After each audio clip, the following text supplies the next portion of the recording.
Posibleng ideklarang terorista ang mga sangkot sa marahas na protesta sa Maynila ayon sa... Ay talagang Marcos Jr. mga kadonatics. Di ba? Tapos ngayon pilit nilang dinadamay ang administrasyon ni Tatay Digong. Di ba? Nakafocus sila doon. Ay klarong-klaro na yung corruption ngayong administrasyon mga kadonatics. Pero ang gusto nilang imbestigahan yung kay Tatay Digong. Ay, nako, iwan talaga mga kadonatics mo. Nako, action agad yung Malacanang mga kadonatics sa nanggulo kahapon. Biruin mo, gawin na silang terorismo. Patay. Oh no, that is crazy. Gawin yung terorismo yung mga NPA na sa Kongreso. Yung mga party list, binigyan nyo pa ng pwesto. O, ito mga kadonatics, panoorin natin. Posibleng ideklarang terorista ang mga sangkot sa marahas na protesta sa Maynila ayon sa PNP. Balita mula sa Malacanang, hatid ni Radyo Patrol, Christian Yosores. Christian! Eh, kung para sa akin lang naman mga kadonatics, wait lang. Kung ang pinaglalaban ng mga taong yon, yung nakaitim kahapon, ay, corruption talaga. Dahil sa corruption, ay, sinusuportaan ko sila. Totoo yan mga kadonatics. Yung support ko nasa kanila. Pero, kung andun lang sila for the sake of manggulo lang talaga, sinasakyan yung rally kahapon, ay that is another story.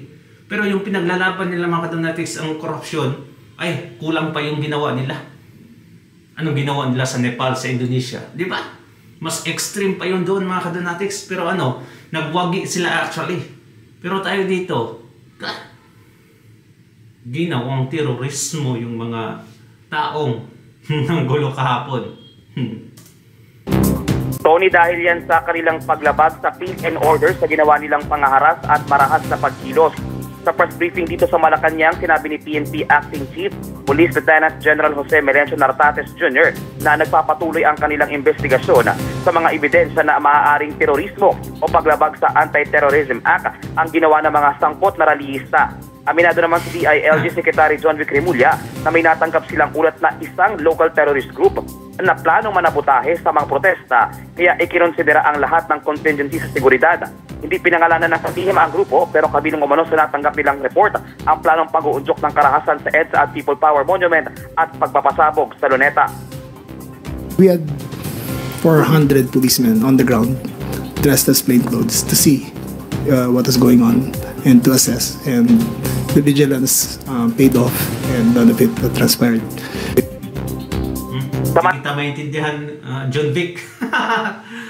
Anyway mga kadonatics, so what do you think? Ano para sa inyo? Yung nanggulo kahapon, do you support them? At dapat ba na i-deklara silang terorismo? It means mga kadonatics, pwede silang patayin at any moment. Kasi parang ISIS lang yan, mga kadonatics. Yung nangyari sa Marawi. They were declared terrorists. So, I think that is too much extreme measure mga kadonatics. Yung gawin mong terorismo yung mga kabataan. Mga bata, yung mga kadonatics. Ang iba nga doon is underage. I mean, below 18 years old. What? Grabe maka-action sila, no? Pag sila na yung pinupunteriya ng mga tao, ay grabe extreme measure mga kadonatics. Pero pag ang tao na yung ginugulo, ang tao na yung kinawawa, nako, ang hina-hina nyo. Ilang tao nang ninako yung pera ng taong bayan, may mga tao nang pinangalanan, pero ang hina-hina nyo, hina ng Malacanang mga kadonatics. At eto, ay talagang parang ididiin na si Jinggoy Estrada at saka si Joel Villanueva mga kadonatics, dahil nga bukas ipapalabas na nila ang sangkaterbang ebidensya patungkol sa mga taong mga kadonatics behind the flood control. At I don't think Bryce Hernandez mga kadonatics considered to be a good state witness mga kadonatics, kasi nung nakaraang araw, Friday ata yun mga kadonatics, I'm not sure, dininay niya lahat nung sinabi nung isang contractor na nagangalang Sally. Dininay niya lahat mga kadonatics. At talaga nakita ko doon is the way mag-testimony yung si Madam Sally ba yun? No? Talagang nagsasabi siya ng totoo mga kadonatics. na si Hernandez talaga. At binalaan pa sila mga Kadonatics na may mangyari sa kanila pag magsabi kayo ng against us sa Senado. Di ba? I think it's not good. But anyway, take a look at this mga Kadonatics. Palakayan tayo mga kapuso. Nasa linya natin, abogado ni dating Assistant District Engineer Bryce Hernandez ng Bulacan 1st District Engineering Office. Walang iba kundi si Atty. Raymond Fortun. Atty. Fortun, Igan at Connie, magandang umaga po. Good morning, Attorney. Igan, Connie, magandang umaga po sa inyo at sa lahat na nakikinig. Opo, handang-handa na ho ba si Engineer Hernandez na sabihin po ang lahat-lahat? Kumbaga, yung iba kasi may selective memory daw. Siya, handang-handa niya sabihin ang lahat ng nalalaman niya, Attorney. From the very beginning naman, makikita nyo naman na talagang open na open si Bryce pag nagbibigay ng kanyang pahayag tungkol sa kanyang nalalaman dito sa flood control anomalies. It just so happened na hindi siya masyado nabibigyan ng pagkakataon nung unang beses na umappear siya sa Senado. Kaya nung pinatawag siya dun sa Congress ay mas malaya siya na makapagpahayag. So, ang nangyari po is that last Saturday, pinayagan po siya ng Senado na umuwi ng kanyang tahanan at para kunin po yung nilalaman noong kanyang desktop computer. Kasi lahat po noong mga items po na masasabi natin na ebidensya tungkol dun sa yung mga proyekto at sino yung mga proponent, magkano yung halaga, nandito po sa computer na to. Dito na natin siguro mauumpisan ngayon kung yung sinasabi nga ni Bryce na nagkakaroon ng SOP at yung hatian na tungkol dito sa mga proyekto na ito. Oo, pero Attorney kasi syempre mahirap patunayan, sabi nga nila yung sinasabing 30% kasi I can imagine 'di ba talagang taguan yan hindi ba? Hindi naman talaga ilalagay yan sa computer na papaano mo mapoproof, 'di ba? Ano ho ang ating maipipresentang bago kaya? Sabi nga ni Senator Lacson, 'di ba? The burden of proof is on him para pagdating ho doon sa sinasabing alegasyon ng 30% ng mga senador or iba pang politiko. Kayo na mismo talaga nagsabi, I mean, hindi naman yan yung sitwasyon na nakukuha sila, tapos magpaparetrato na tumanggap. I think, the fact remains is that merong ganong klaseng aligasyon at merong tao na willing na makapag-testify na ganon nga yung SOP. I think there is already evidence as well na talagang merong pera na lumabas. That is undeniable. The photographs will show na meron talagang limpak-limpak na pera in the hundreds of millions na nakalagay sa isang mesa. So, pupunta yun. And doon ngayon na magiging usapan na dyan would be, ano ba yung credibility ngayon ng mga tao? Dito sinasabi ni Bryce, pinaghatian yan at merong mga ilan-ilan na mga prominent na personalities na binigyan po niyang pera na yan. So, and it's so easy to just go ahead and deny it because hindi naman yan pumipirma ng resibo. So, nasa sa kanila na ngayon yan, kung dapat ba silang paniwalaan. But the fact remains is that merong mga projects na dati sinasabi nilang hindi sila involved and ngayon merong lumalabas ngayon na ebidensya.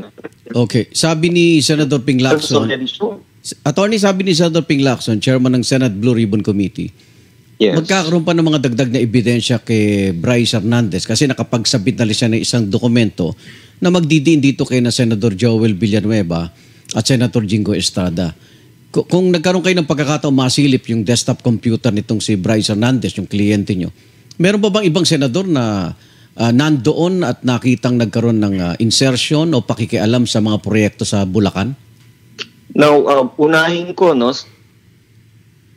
Ay, naku. Attorney. Nawawala ang ating... Kasi yung printout at Blue Ribbon Committee. Yes, ayan na siya. Pero yung desktop computer nasa ICI, Ayun. Independent Commission. Okay. Attorney. Meron pa ba? Yes. Sabi ni Senator Lacson, batay sa mga nakuha niyang dokumento kay Bryce Hernandez, madadagdagan yata yung mga ebidensya magdidiin kina Senator Joel Villanueva at Jingo Estrada. May iba ka pa bang nasilip doon ng mga senador na merong mga insertions at posibleng naki-SOP rin sa mga proyekto sa Bulacan?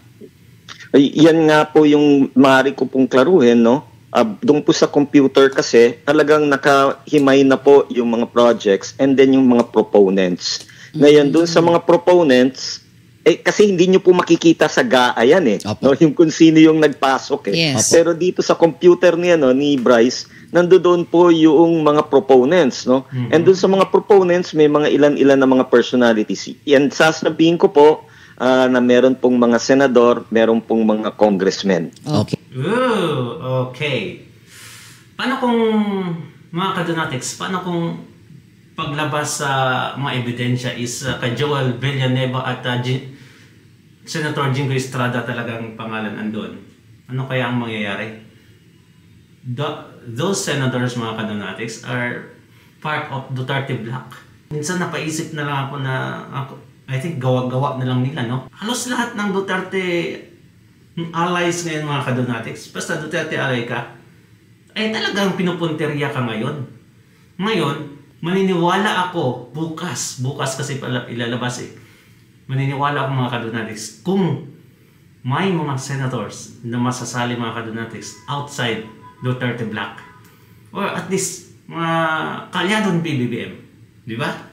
Tingnan natin bukas. Nako, napaka-interesting to. Okay. Yun na lang po muna yung sasabihin ko. Pero bakit Bulacan? Well, sila na siguro dapat sila na po yung magpaliwanag diyan, no? Pero center of corruption talaga yung Bulacan. Yes, attorney.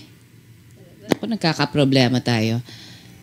Hindi kaya dahil at saka ma-authenticate din nila yan. Oo di ba? Kung talagang totoo, hindi yung mga sinasabi na pa natin ibang mga plano. Kasi ang balita ko rin, Mare, ngayon sa Rebecca, no? Na yaman niya. Yes. Ayan na si Attorney Fortuan. Good morning again, Attorney. Attorney, sorry po. Okay, pag sinabing proponent, siya yung nagpondo dito sa mga proyektong ito. Automatiko ba na meron silang 30% yung binabanggit ni Maring Connie? O hindi naman lahat umabot ng ganung porsyento? Well, ang sinasabi ni Bryce na SOP, no? SOP means Standard Operating Procedure, meaning kung merong proponent, automatic na yon na kailangan dapat na yung porsyento na yon, no? Whether it's 25 or 30%, ay dapat na pino-forward at binibigay na dun sa proponent. So, again, no, nasa sa kanila na yun kung gusto nila i-deny. Pero I think, open secret po yan Batay sa observation mo dun sa computer niya, tayo alam na nating matagal na may SOP. Pero parang lumala yata ito. Kailan nagsimula itong si Bryce Hernandez? Itatanong kong partner. Na ikangay lumobo ng lumobo itong hatian. 2022. Well, basta yung nasilip ko po doon sa computer, kabuuan po ng mga projects, no? Dito sa Bulacan. I don't know kung what period to what period, pero I'd like to believe that that is during itong recent na Congress, meaning the 2022 to 2025. Okay.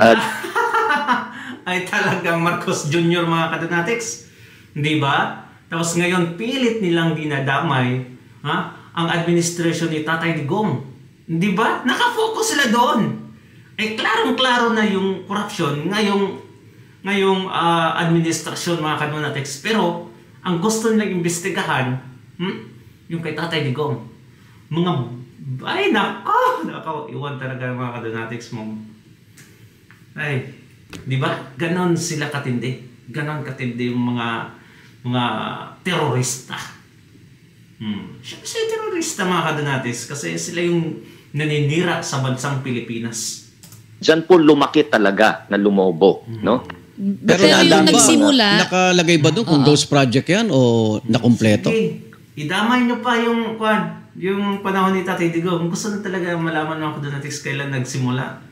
Di ba? Ayaw na lang nilang mag-focus sa ngayong nangyayari. Overwhelming na nga ngayong nangyayari, mga kadonatics, na hindi na nila ma-handle.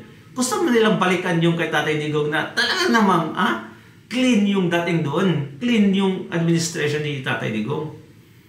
Ay, hindi po nakalagay. It is really just the projects. Kasi yung ghost projects, I would think na kaya lang naman siguro naging ghost project yan kasi naubusan na talaga ng pondo. Okay. Wala nang natira Personal, ikaw ba, lantad ka naman sa politika natin. Nagulat ka ba? Natakot ka ba? Nagimbal ka ba? Well, ako natatakot ako to the fact no na hindi pala natutuloy yung mga projects eh. Alam na I mean, it's been an open secret no na meron talagang mga ganitong klaseng kalakaran. But you would have expected no natatapusin yung mga proyekto at somehow that there's enough funds no para maging standard naman yung pagkakagawa, hindi yung substandard. Now, because of yung recent nga na mga pag-ulan, tapos yung makikita nyo na kahit na konting ulan pa lamang, binabaha na, that's when it becomes very, I mean, talaga, ghastly. No? Nakakagimbal, no? Yung fact na ang daming pera na umikot and yet, ang daming pera na nilaan ng ating Kongreso and yet, hindi pala nakakatulong ito doon sa mas nakararaan. Hindi talaga inaayos yung plano sistema. Ni Bryce? Kasi ang sigaw kahapon ng sambayanan nakaw na yaman, no? Isoli sa bayan. May mga plano pa ba siyang isoli na mga sa tingin niya, ininakaw niya dito sa... Yes. Actually, di ba last week nga meron siyang binigay na isang luxury vehicle.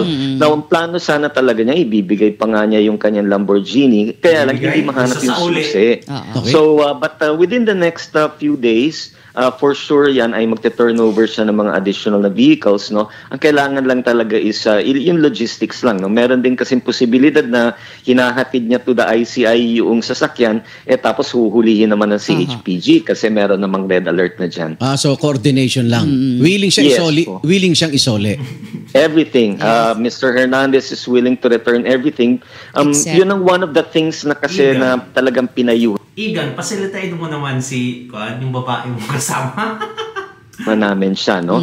Number one is just do the right thing. No, yung alam naman niya at inaamin naman niya meron siya nagawang mali. The first thing parati diyan para mapatawad is kailangan aminin mo yung pagkakamali mo. And then number two, yung tinatawag na penance. Kailangan dapat pagbayaran mo yung ginawa mo. Okay, pero may request din siya. Pati Ferrari.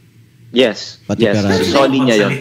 Pero may request po ang inyong kliyente na sana wag naman daw idama yung kanyang mga napamana na mula sa kanyang pamilya. So how do we determine through yung mga dokumento ba na naka-in place na rin doon syempre attorney, no?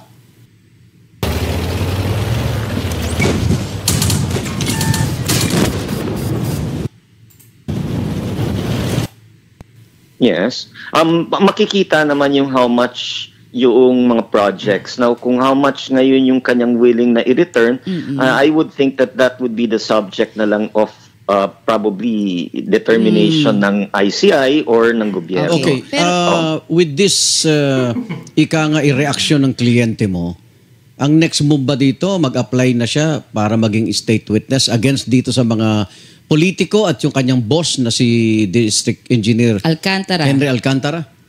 Well, the first thing po muna, Igan at saka Connie nagkailangan gawin, isumitin niya muna yung mga ebidensya na hawak niya. Okay. And then yung ebidensya, kailangan niyang pag-aralan ng ICI. Opo. And then it is the ICI that will make the determination whether he would fit yung requirements for him to become a state witness. Okay. Merong mga specific na provisions at requisites po yan kasi sa batas. Hindi basta-basta na yan na, gusto ko mag-apply sa witness protection. Kailangan dapat sumunod yun sa proseso. Okay. Hanggang kay Engineer Henry Alcantara lang ba itong sindikatong ito? Lumalabas po doon sa pahayag doon sa mga dokumento at yung pahayag ni Engineer Hernandez na hindi po humihinto kay Engineer Alcantara yung sindikato. Ayun, talagang sindikato. Hanggang saan po? Well, at least based on the doc. Kinig ka naman, Igan. Documents, at least up to the level of the senators and congressmen. Okay. And yun nga yung gusto ko sana sabihin ngayon, right now ngayon, medyo pinag-aagawan ngayon itong computer na ito. Okay. Kasi meron pong mga request po yung Senado na, kasi binigyan na po yung Senado ng mga ilang mga dokumento, print out na yung nilalaman ng computer. Opo. Ang problema, gusto nilang kunin yung buong computer. And yung kami, yung lawyers ni Bryce, si Attorney Ernest Levanza and myself, we've already decided na gusto naming ibigay lahat ng ebidensya sa ICI. Simply because we believe independent commission yan eh. Okay. Okay? Naniniwala kami na dapat na para maging maayos yung investigasyon at para talagang matuunan na yung punot dulo at walang bahid ng any bias or interest or pinoprotektahan ng ilang mga kabaro, whether it is the Senate or whether it is Congress, na talagang magkakaroon ng kabuluhan itong investigasyon na ito at mapapanagot ng mga tao. Kung hindi matuloy, hindi maibigay yung computer. Ay, palagi ka na lang nagsasalita. Iga daw, yung partner mo. Bigay mo naman sa kanya yung panahon. Ay, nako. Ito sa Blue Ribbon, may ano ba mangyayari kay Bryce Hernandez? Well, kahapon po meron pong pahapyaw na we consider it a threat, pero hindi naman siguro, baka naging mapusok lang yung nakikipag-usap kay Attorney Livanza, Ang sinabing ganun pag hindi daw tinurn over yung computer ay i-withdraw yung pong kanyang parliamentary immunity at hindi po siya irerekomenda na sa Department of Justice para pumasok sa Witness Protection Program. Okay. Now, we feel that is a threat. Again, hindi po senador ang nagsabi po niyan, pero yung pong kausap ni Attorney Livanza last night. And ako, when I heard it, medyo na inis din ako parang ang feeling ko, bakit nyo kami ina-arm twist, We've already made the decision na ibibigay namin itong computer sa ICI because minandato ng ating Pangulo yan na yan ang mag-iimbestiga. Baka pwede makipagtulungan. Pwede naman yan mag-exchange sila ng mga dokumento. But remember that insofar as the Senate is concerned, and we totally respect the probity and impartiality ni Senator Lacson, but ito yung mga dokumento na binigay namin for now, which will allow them now to continue their investigation. Pero hindi ba mas mabuti para talagang magtuloy-tuloy at mas mabilis yung magiging resulta na inaasam ng ating mga taong bayan, na ibigay na lahat nitong mga nilalaman nitong computer na ito sa ICI para talagang maging impartial po yung investigation. Teka, marami pa ba sa computer Teka, nakakapit ako baka mahulog kaming dalawa rito ni Connie. Mas revealing ba o mas matindi pa sa mga nauna pang revelation nitong si Bryce Hernandez at Attorney Porton? Ay, ang dami pong ebidensya po na nasa loob. At the very least ito, Igan and Connie, yung matutukoy natin kung sino yung proponents. Kasi pag tinignan natin yung GAA, hindi nyo makikita kung sino yung nag-propose. Dito mahuhuli mo talaga because nandun sa talaan si Bryce was able to talagang specify kung sino yung tao na nagpasok nitong mga proyekto na to, how much yung halaga, saan yung lugar, and therefore we can already somehow extrapolate kung totoo yung sinasabi na SOP. Alam na natin ngayon kung ano yung SOP nitong mga taong ito. Attorney, panghuli na lamang, may mga panawagan na sana yung mga napapangalan ng mga senador ay hindi na makapagbigay ng tanong nila, Kasi parang mag-inhibit na. Ano ho ang inyong reaction dyan? Well, ako from a legal professional, I think it is just right na kung ikaw yung inaakusahan, dapat hindi ka binibigyan ng pagkakataon na magtanong. At the very least, delikadesa na lang, di ba? In other words, iwanan mo na yan, let somebody else do the questions for you. Pwede naman Pero yung ikaw yung nandoon, nagkakaroon ng element of intimidation di ba? Parang parang kung kunyari, ikaw nagsampa ka ng kaso laban sa isang judge, tapos yung judge na yun mismo yung nagtatanong sa'yo at yan din yung magdidesisyon, ang pangit tingnan. Kaya kahit si Bryce talaga, syempre, mag-iisip talaga, teka, ako ba ay nandito para maging malaya at i-consider yung mga sinabi ko, or talagang ang objective lamang ay magmukha akong tanga dito? Okay. Marami pong salamat. Alright, mga Kadonatics. What do you think, ay talaga bang paniwalaan natin yung ilalabas bukas? Baka may edited na mga documents na yan, kasi nasa laptop kasi mga Kadonatics. So, let's see. Thank you so much mga Kadonatics, and comment down below. Babasahin natin yan. And don't forget to like and subscribe mga Kadonatics. Ingat palagi. God bless. Bye-bye.